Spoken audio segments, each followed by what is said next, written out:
حامدا ومصليا ومسلما أما بعد فأعوذ بالله من الشيطان الرجيم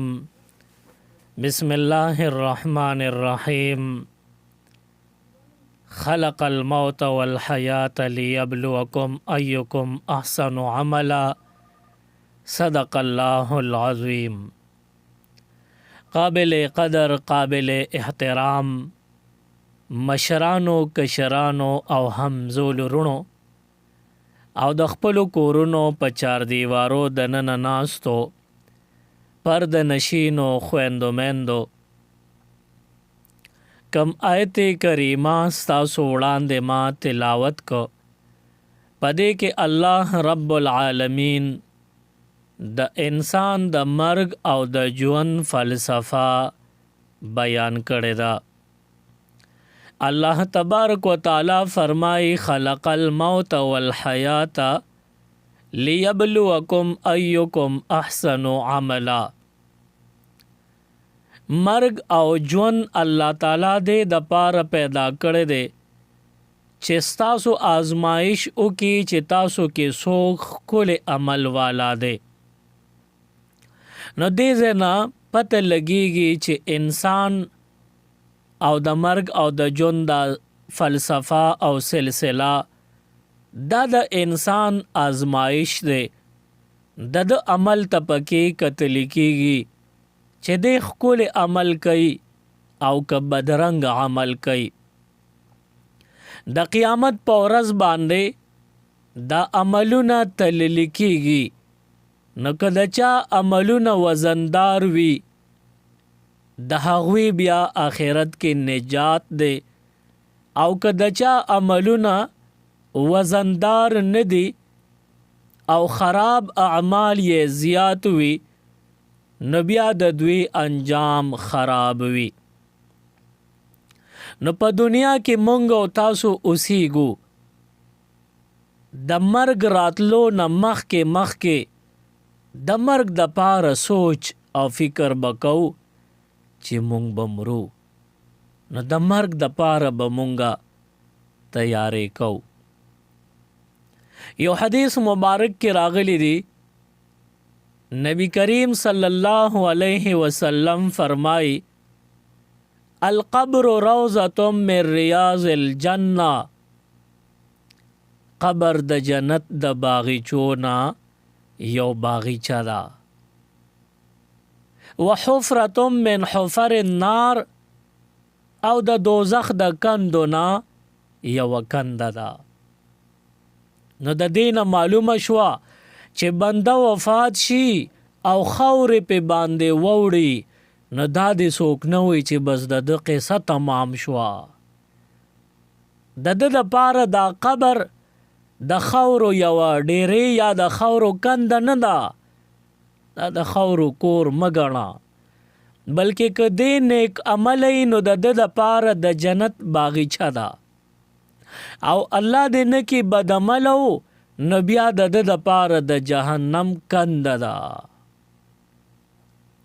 نو قبر اسې د خاورو یو کور او د پاسه د خاورو ډیرې مګڼه. دې کې دننه د انسان د اعمالو صله انسان ته ملاویږي او د تخپل انجام په ګوته کیږي چې ستا به اخیری انجام سوي. دا سوال ذهن ته راځي چې د قیامت په ورځ باندې حساب کتاب به کیږي. د هغې نه بعد که د صلې لایقو چې د ته جزا میلو شي امم بیا جنت ته لاړ شي خپل صلا او جزا به واخلي. او کدی د عذابونو لایق وي اخرت کې فیصله به وشي او د سزا او د عذاب لایق وي نو د جهنم د عذاب په شکل د تبا د خپل اعمالو سزا ملو شي. نو دا په قبر کې چې دی کې خودل شي کدی صالح اعمال والا دی د پاره دا د جنت باغچه ولدا او کدی خراب اعمال والا دی نو د دوزخ کند ولدا. د حساب کتاب نمخ کې د تسنګ سزا یا جزا نو د دې آسان جواب دی. یو نیک بنده چې کله وفات شي په قبر کې کېښودی شي او څوک وارثان ورسره تلي و هغوی ته واپس شي، نو دته د قبر خپو طرف ته د جنت کړکۍ کولو شي او دی هغه نظارو ته ګوري. دی په هغه دلکش او دلفریب نظارو کې مصروف شي او د قبر د تنهایی نه غافل شي چې دته تکلیف نه رسی او په دې تنهایی کې دی په پریشانی کې مبتلا نشي. نور دا هغه سیلنه نه چې ګنې دلته ورته بدله ورکړی شو نو آخرت کې بیا نه ورکوي، نه دا هغه انجام د جنت دته صرف مخامخ کې ساده کور دی او دی ورته بیا خوشحالیږي، هغه ښکلې نظارې ګوري او دی خوشحالیږي. او که دی بدعمل وي نو د قبر خپو طرف ته د جهنم کړکۍ کولو شي او هغه رنګ په رنګ عذابونه او سزاګانې د تخکاری په نظر راځي، نو دی او یریږي، نو چې خو نو د جنت انجام وتخکاره شو او چې بد دی نو د جهنم خراب سزاګانې وتخکاره شوي چې دی لبزه. دلته متسنه څه تکلیف یا راحت په قبر کې ملاویږي، خو ټول عذابونه الله تعالی او یا ټول نعمتونه الله تعالی د آخرت لجمع کړي دي. که نیک وي نو ټول نعمتونه او نیکی او ثوابونه او که بد وي نو ټول عذابونه آخرت لدل الله تعالی جمع کړي دي. نو چې بنده وفات شي خورې پې ووړي نو دا د دې جمدو خلکو د پاره مقام عبرت دی. د دې نه عبرت واخله، نن دې زما په اوږو سبا زه د بل په اوږو. نو د خلکو د مرګ نه عبرت اخیستل پکار دی او مقبرې ته په دې نیت باندې بار بار تلل پکار دی د امت نارینو د پاره چې دوی د مقبرې نه عبرت واخلی چې دلته دا خلق په دنیا کې اوسېدل او د دنیا نه راغلل دا آخري آرامگاه ده. نو د قبر په لیدو باندې عبرت حاصلول پکار دی، نه چې بنده غافل شي او په مقبره کې نورم د ګناه طرف ته مایل شي. قبرستان دا د عبرت مقام دی چې بنده په دې کې عبرت حاصل کی. انسان د پاره الله تعالی مرګ د مخکې نه فیصله کړې ده. انسان چې کله پیدا کیږي د حمل په شکل کې خپل مور سره به طور امانت وي او چې څنګه 4 میاشتې مور سره د پوره شي نو الله تعالی فرشته راولیږي، وای په دې بدن کې روح واچوا. هغه فرشته راشي او دغه د مور سره په حمل په شکل کې د حمل اوچت پلاس کې اونیسی او ورته ګوري او بیا الله ته مخامخ کی او وتوي پروردگارا روح پکې اچوما، خو اول راته د مرګ فیصله وره چې دی بکل مري. نیټه وته الله تعالی او خی ګوره دی لا پیدام نه دی، د مرګ د پیدایش ته 15 میاشتې لا پاتې دي، د حمل په شکل کې مور سره امانت ته او بیام فرشته د مرګ فیصله د الله تعالی نو واخلي. نو الله تعالی وته وی چې دی به د دون مودي کېږي او د دون عمر به چې دی بمري، نو فرشته ولاغه نیټه اولی کی. بیا دا فرشته بل سوال کوي دی به نیک بخت وي او که بدبخت به وي، نو الله تعالی ورته اغم وی. فرشته بیا د نیک بختو او که بد نصیب نو د بدبختو په فهرست کې اولی کی. بیا دا فرشته تپوس کوي چې دا بندا رزق به څومره خوري، نو الله تعالی ورته د رزق هغه تقدیرم وی چې دی به دغومره رزق استعمالی. نو دا ټول د انسان د پیدایش نه مخکې الله تعالی فیصله کوي. نو زمونږ هم د مرګ فیصله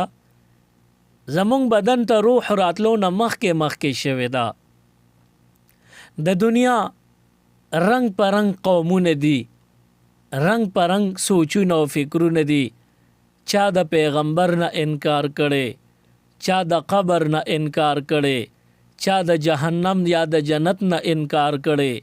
چا د نه انکار کړي، تر دې چې دومره خراب خلق راغلي په دنیا چې هغوی د الله تعالی د خدای نه هم انکار کړي دي،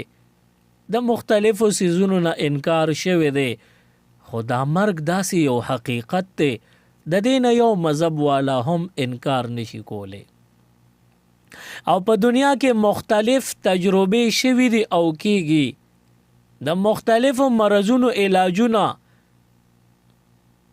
پیدا شوي دي او د مختلفو مرضونو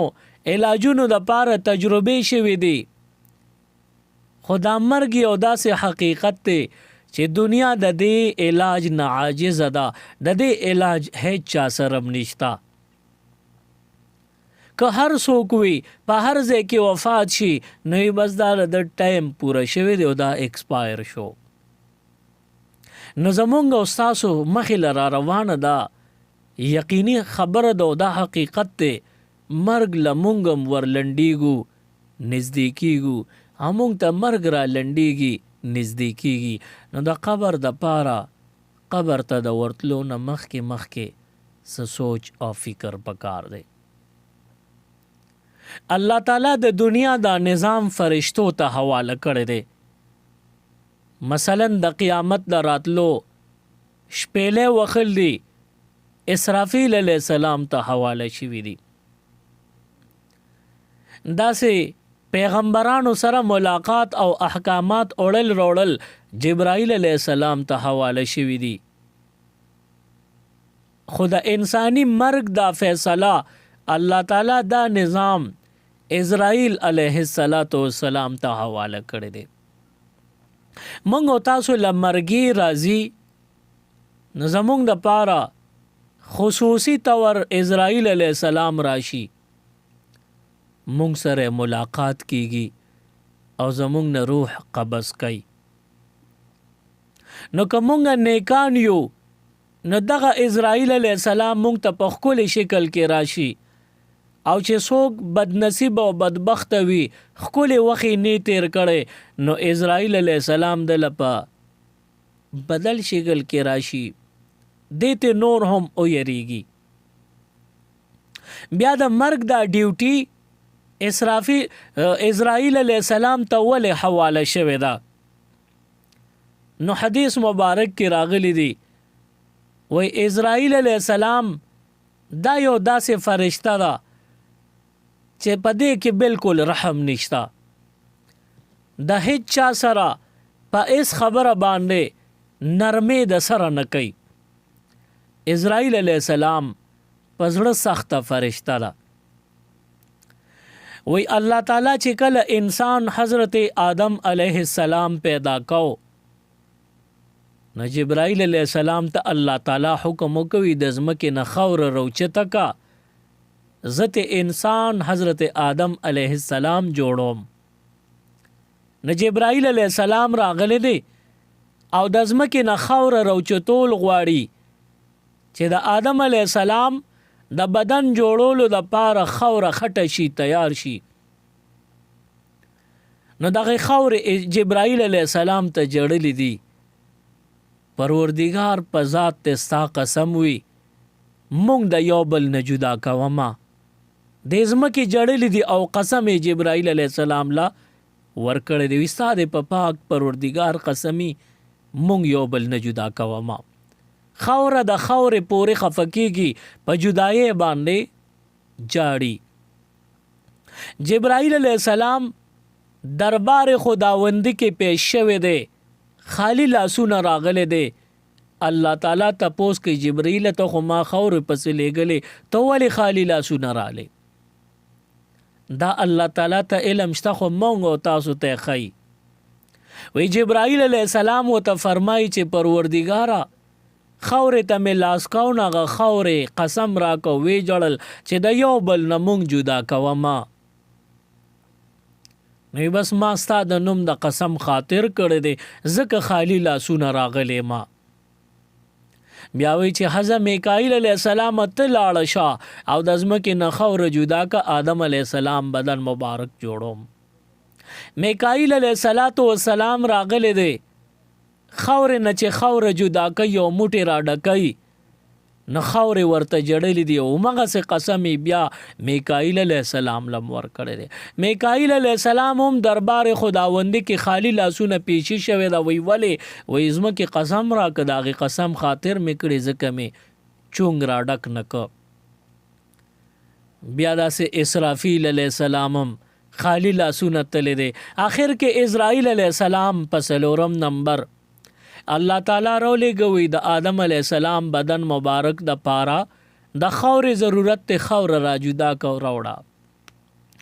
اسرائیل علیه السلام چې کله خاورې له ورغلی دی او خاورو نه موټې را ډکو چونګې را ډکو نو د ځمکې ورته په سلګو جړلي دي. وی مونږ د یو بل نه جدا کوما، مونږ یو بل سره نږدې خوشحاله یو بل نم جدا کوما او ستا د په پاک پروردگار قسمی مونږ جدا کوما. نو اسرائیل علیه السلام غوسه شوی دی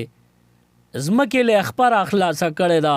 او د ځمکې ته په غوسه او په غضب دی. ورته وی څنګه به زه تاسو د یو بل نه جدا کوم؟ نه، حال دا دی چې پاک پروردگار په نوم قسم راکې مقه پاک پروردگار ستاسو جدا کولو فیصله کړی زه در پسې را لېږلی ما چې د دې ځای نه خاوره روچته که د آدم علیه السلام بدن مبارک ته جوړو ما. نورو فرشتو خاطر کړی دی د ځمکې د جړاو اوښکو ته کتلی دي پروا یې پې کړې ده خیال یې وله ساتلی دی خالی لاسونه تلي ځمکې یو بل نه جدا کړې نه. خو یو اسرائیل علیه السلام داسې فرشته ده چې د ځمکې جړا ته نه دي کتلی په جړا اوښکو سره یې پرېښې ده خو د یو بل نه جدا کړی چې څومره خاوره الله غوستا اقمره خاوره یې ترې راغشتې ده. دې نه معلومه شوه د مرګ فرشته اسرائیل علیه السلام دا الله تعالی سخته پیدا کړی ده د دې اړه سخت دی. نو اوس وګوره الله تعالی په مرګ دا مقرر کړه وی د روحونو دا قبض کول دا ستا په ذمه شو ځکه ته د چا پروا نه کې زما په حکم کې هیڅ خلل نه راځي. نو الله تعالی اسرائیل علیه السلام مقرر کو وی د مرګ د پاره تخې چې چا نه روح اخلي نو پروا بدینی. تاسو بکتلی بابا یا بیبی وی یا خاون وفات کیږي یا خزه وفات کیږي دا خپل قریبی رشتہ دار په خوا کې چار چاپیرا ناسوي او دوی ورته ګوري چې د ځن کدن دی اخیری وختونه دی دوی ډیر منکول غواړي چې دی پاتې شي ډیر جړاګانې ورته کوي خو اسرائیل علیه السلام د هیڅ چا پروا نه ده کړې او نه به آینده د چا پروا وکړي. که بچې نیازبین دی وفات کیږي نه دغه وخت کې مور یا پلار ورسره نږدې ناست وي بېوسه وي هیڅ اختیار نه لري او په دغه وخت کې جاړي د سترګو نه اوښکې بېواره بې اختیاره روانې دي خو دا خپل بچې د ځان نه جدا کولم نشي او دی بچ کولم نشي دغه وخت کې مرګ راشي. اسرائیل علیه السلام د دې بنده د وفات په وخت کې د مور تم اون قتل مورې په چغو جاړي مخ سر ټکوي ویښته شوکوي پلارې په چغو جاړي مخ سر ټکوي او د هغې باوجود اسرائیل علیه السلام ته نه د منځه بنده اوچت کی روح ته نه قبض کی روح ته نه واخلي. نو اسرائیل علیه السلام داسې فرشته ده چې دا د چا خاطر نه کوي چې کله د چا ټیم پوره شي نو بیا ورسره بالکل گزاره نه کوي روح ته نه اخلي. تر دې چې حضرت ادریس علیه السلام د یو فرشته سره آشنایی وا دوستانه یې وا وی ادریس علیه السلام دغه فرشته ته وی چې زما تا سره دوستی ده ستا دا دوستی به مال څه فایده راکي. دا فرشته ورته وی ته وغواړه څه فایده ما نه اخلي. نو حضرت ادریس علیه السلام وته فرمای وای زه د مرګ د فرشتې نه ډیره یریږم. سره د دې چې پیغمبرانو له الله مهلت ورکوي د مرګ په وخت کې، الله تعالی موقع ورکوي. اسرائیل علیہ السلام ته الله دا تاکید کړی دی چې څومره پیغمبران دي د مرګ په وخت کې ورشه ورته ووایي چې ستا ټیم پوره دی، باقی ژوند تیرول غواړې که نه، کوئ چې بس زمنو خو بس روح ته واخله او کوي ایسارېږم نو ته ته واپس راځئ ژوندې دی پاتې شي. نو دا اختیار صرف الله تعالی پیغمبرانو له ورکړی دی. خو چې ټیم پوره شي نو بیا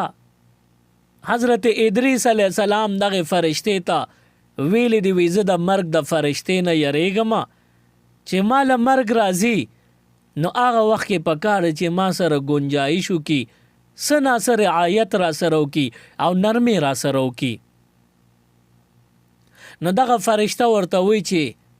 زه اوس واپسی آسمانونو ته ځم، اسرائیل علیه السلام باندې به تیریږم، دغه په دربار به ورځم، ستا د پاره باغه تخپنی ولې شم او ستا شفاعت ستا سفارش به ورته وکم. حضرت ادریس علیه السلام ته فرمایي واقعي زما یقین دی ته به زما سفارش کې، خو زه ویم چې زه ووینم زما په مخ کې ما ځان سره اسمانونو ته بوزه او زما مخ کې سفارش وکړه چې اتا ته څه وایي چې زه وورم.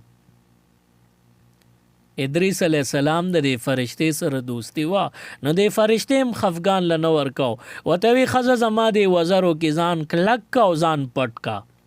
نو حضرت ادریس علیه السلام ته د فرشتې وزرې خورې کړې دی ورننوته او هغې پې واپس دا وزرې را خورې کړې د پاسې کړې پې دی پکې پټ شو، وی ځان کلک کا او په بره روانه شو فرشته. د اسرائیل علیه السلام دفتر ته چې ورغلې ده، حضرت اسرائیل علیه السلام د دفتر نه په تادی راوتې دی او دا فرشته ورته بار ولاړه ورته وی ما سره لږ ودرېږه تا سره ضروري خبره کوم. نو حضرت اسرائیل علیه السلام ورته فرمایي وی ما سره د درېدو د خبرو کولو ټیم نشته، وی په ما تعدید لاندې په ځمکو کې د حضرت ادریس علیه السلام په ژوندو خلکو کې ټیم ختم شوی دی، د هغه نوم په ژوندو کې نشته، بس د سترګې د رب برابر وخت دی ورسره.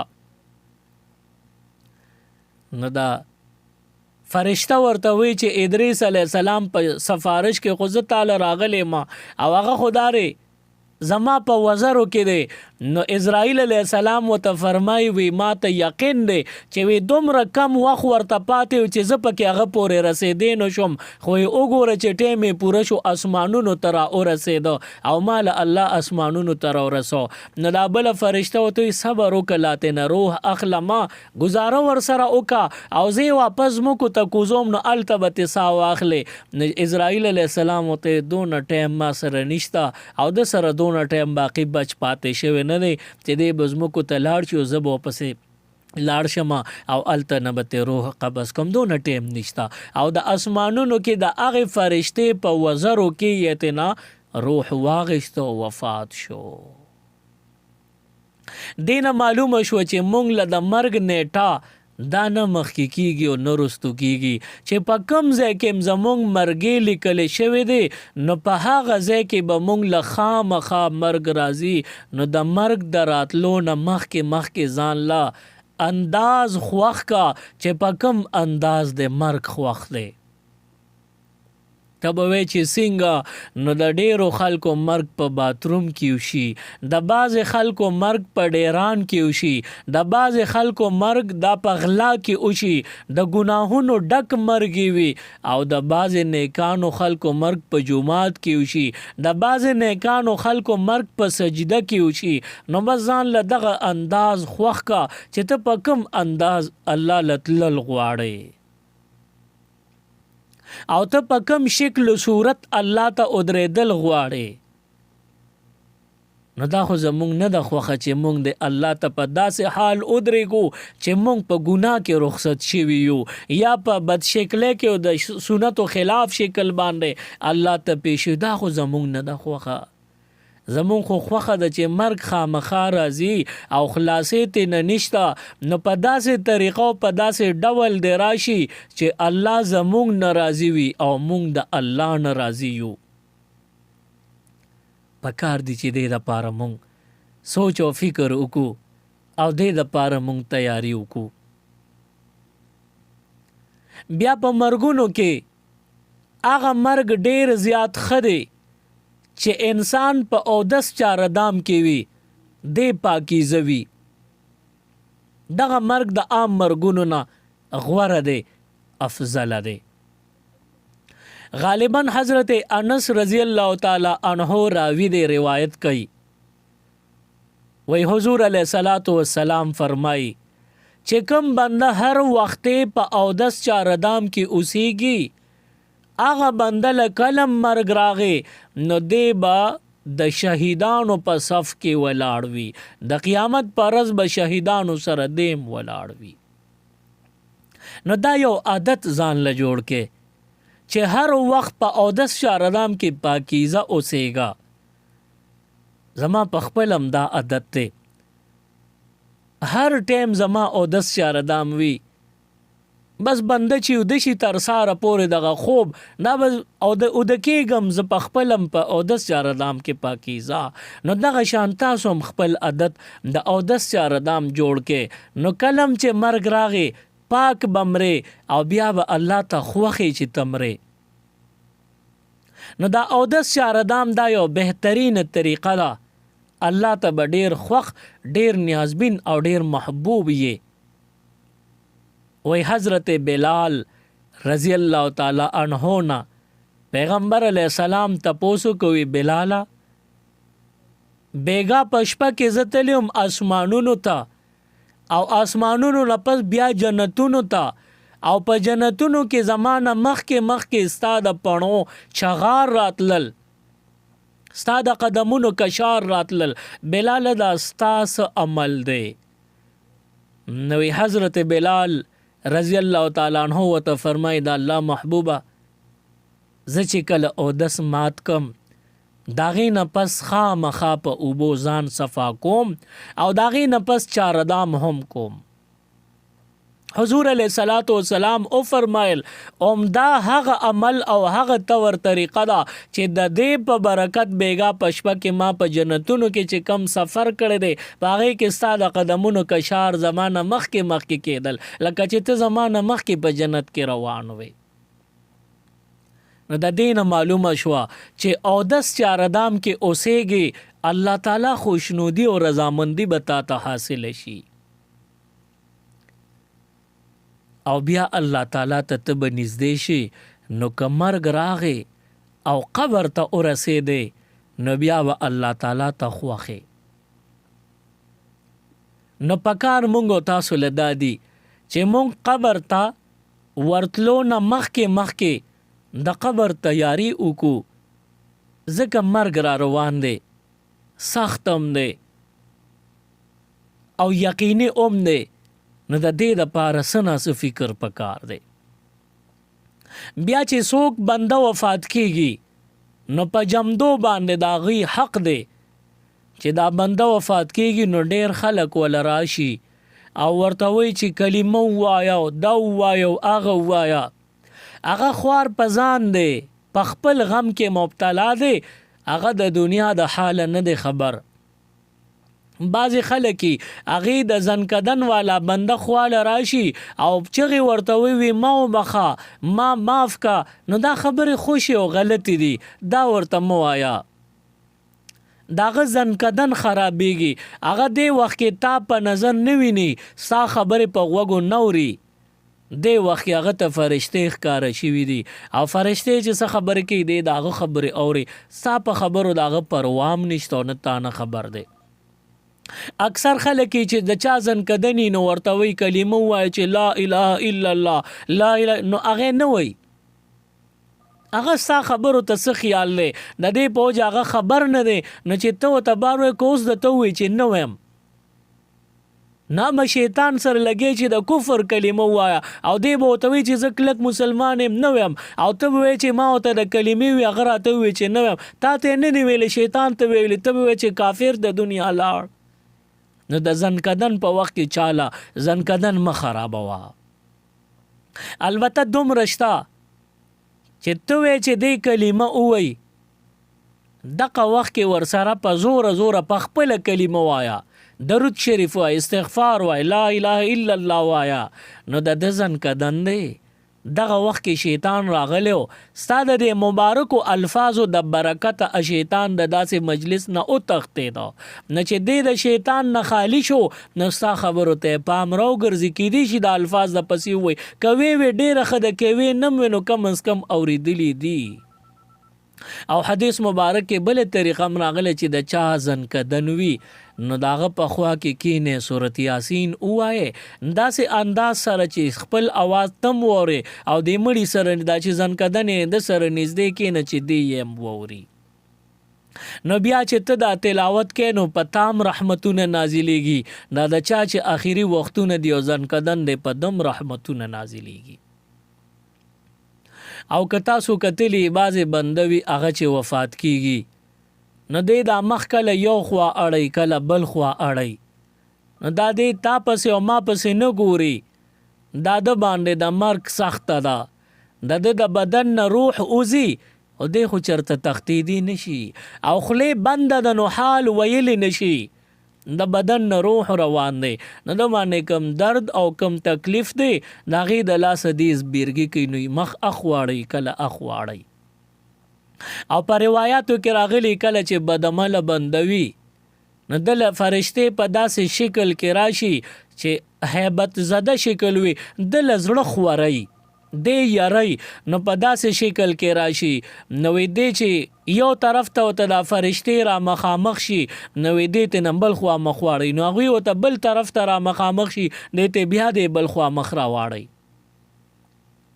او داسې مو وایه چې هر بنده مړ کېدو او د مخ اړو راړو نو کېدی شي چې دا بدعملی داسې مو وایه کله کله نیکعمله بنده وي دله شیطان هم راغلی وي نو په دغه وخت کې دی درې شیطان نه یو خوا مخ واړئ نو هغې طرف ته راتو شي شیطان ورته بیا مخامخ شي نو دی ته دی بل خوا بیا مخ را واړئ نو داسې مو وایه او مو تا ته انجام د چا معلوم نه دی چې ته وایې چې ګنې دا بدبخته دی شیطان فرشتې وله راغلی دي او په بد شکل صورت کې وله راغلی دي او دی ته یریږي نو ځکه مخ اړی راړئ د مړي چې زنکدني دغه وخت کې مخ اړی راړی نو انجام تا ته نه معلومیږي چې دا نیک دی که بد دی کله ولا فرشتې راشي واقعي چې دی نیکعمله وي او هغه ښکلې فرشتې وي نو دی اړو په ځان پیم نشي او روح ته پروازو کی کله ولا شیطان راشي او دی پریشانه کول غواړي نو دی ته مخ اړی راړی او کله د ټوله زندگی ګډه وډو د شریعت خلاف تیره کړې ده نو د زنکدن په وخت کې دله فرشتې په سخت شکل کې راشي هیبت زده شکل کې راشي دی یری نو دی ته بیا مخ اړی راړی نو دا نتیجه مونږ نشو ویستی چې دا مړکیږي زنکدنې دی نیک دی او که بد دی او انجام به ښه وي او که خراب نه مونږ نشو ویلی د دې په وجه باندې دغه وخت کې مونږ تاسو ته حکم دی چې صرف درود شریف استغفار او سورت یاسین تلاوت کو لا اله الا الله په زور وایو خو مړي ته به تلقین نه کوي چې تم را پسې وایا هغه که ته ورته وې ووایه او وې نه وې نو بیا به د مړه ټکه خوري چې ده ته هما ویلي او وې نه وې نو بس مطلب چې دی د دنیا نه د جهانه کافر لاړو نو دا غلط فهمي به دې پیدا شي نو مړي ته مه وایه چې ته راپسې ووایه به هر حال چې مونږ کله مرو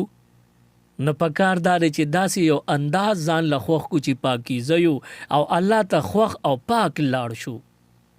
او بیا چې په قبر کې کېښودی شو هغه وخت کې به زمونږ نه بیا فرشتې تپوس کوي وایي چې ستا رب څوک دی ستا دین څه دی او د پیغمبر علیه السلام په باره کې دې څه خیال دی نو دا جوابونه آسان دي خدا زوتول نه غواړي په دنیا کې د دې درې واړو حکمونو لاندې زندگی تیره کا د الله احکام ومنه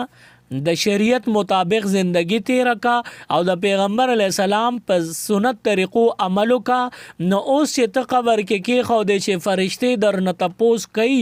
نو فرشتو لبت په آسان سره جواب ورکې ته پکې نه خطا کېږي نه به تیروزه. او د دې مثال په زنانو کې تیر شوی دی. رابعه بصری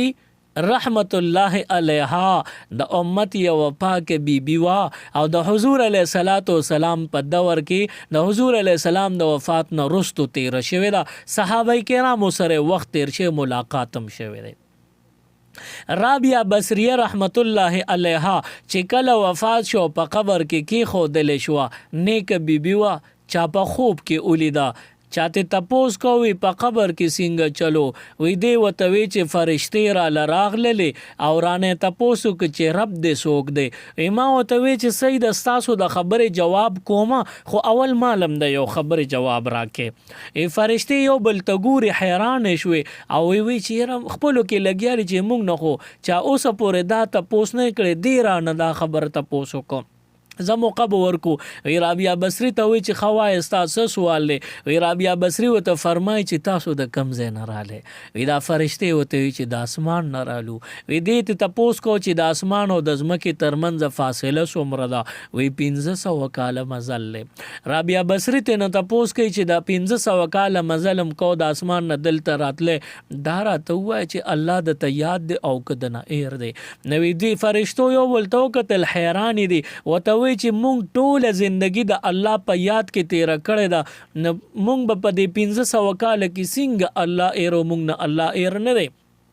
رابعه بصری وتوی په 1500 کال تیرېدو کې تاسو نه الله ایر نشو نو زه د دوو د ځمکې د مخ نه 2 غز ښکته رالم چې تاسو په 1500 کال مزلو کو ښکته رااله تاسو نه الله نه د ایر زه د ځمکې د مخ نه 2 غز ښکته شو مانه به ایریږي کلم مانه الله ایر نه دی الله زما رب دی.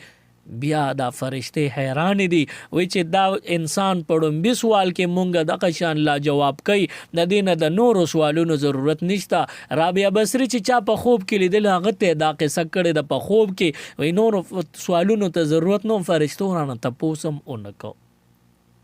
نو د قبر د پاره تیارې په دنیا کې داسې دی چې هر وخت الله راضي ساته او د عذابونو فکر کوي چې د دې ګناهونو نه ځان اوساتم او د عذابونو نه ځان بچ اوساتم. دغه فکر چې دی وی الله تعالی به دنیا او آخرت خکول درکې او د قبر د عذابونو نه به نجات درکې. نو الله پاک دې په دې خبرو باندې مونږ تاسو له د عمل کولو توفیق راکړي. سبحان ربک رب العزة عما یصفون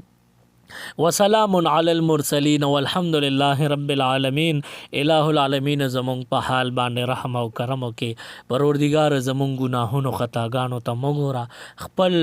لوی رحمت او د رحمت صادر ته وګوره. پروردگار په مونږ د خپل رحمتونو صادر را خور کا.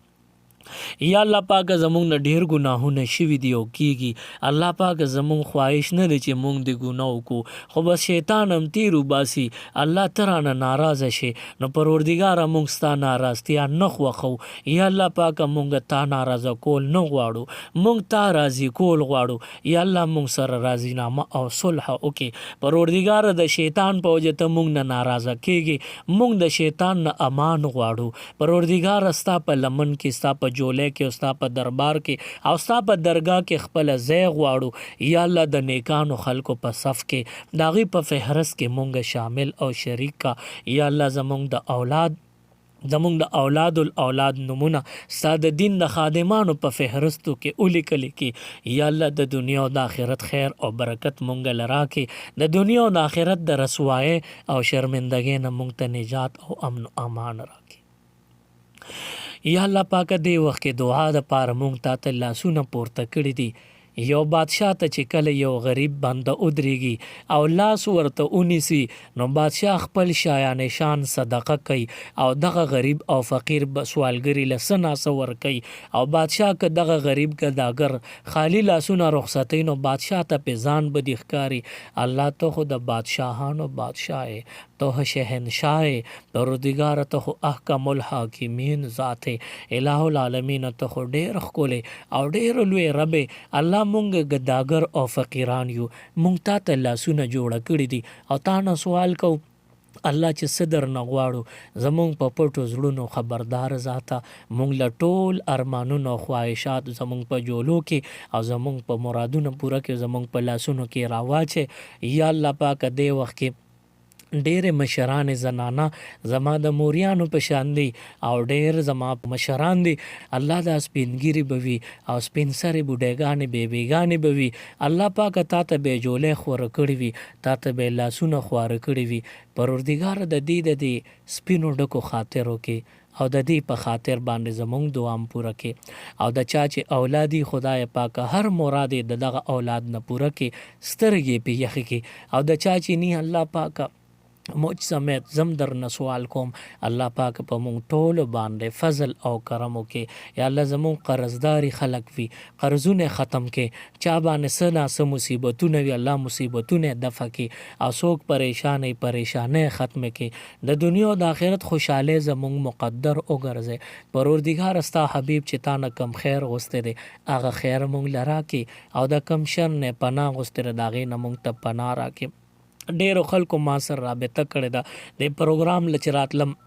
بیان لچراتلم ډیرو خلکو راته د دعا ویلې دي د یو نوم اغشتل کما ته ګران دي نو الله پاک ستا په علم کې شته چې چا د دعا درخواست کړي دي او چا نم دې کړي خو دې وخت کې دعا د پاره لاس پورته کړي دي الله پاک ته ټول مرادونه پوره کړي د ما ورکوټي شاګرد دی پرونی راته وی چې زما مور بیمار ده او هغه ته دعا او ک تسبیح الله نومې د ماشوم دی الله پاک د مور له شفای کامله عاجله ورکی او نور داسې څوک وی چې بیمارانی الله دې د ټولو بیمارانو صحتونه نصیب کی شفای کامله عاجله دې د ټولو الله پاک نصیب کی په اخر وخت کې پروردگار په جبدا کلمه راوستل کې چې لا اله الا الله محمد رسول الله صلی الله علیه وسلم.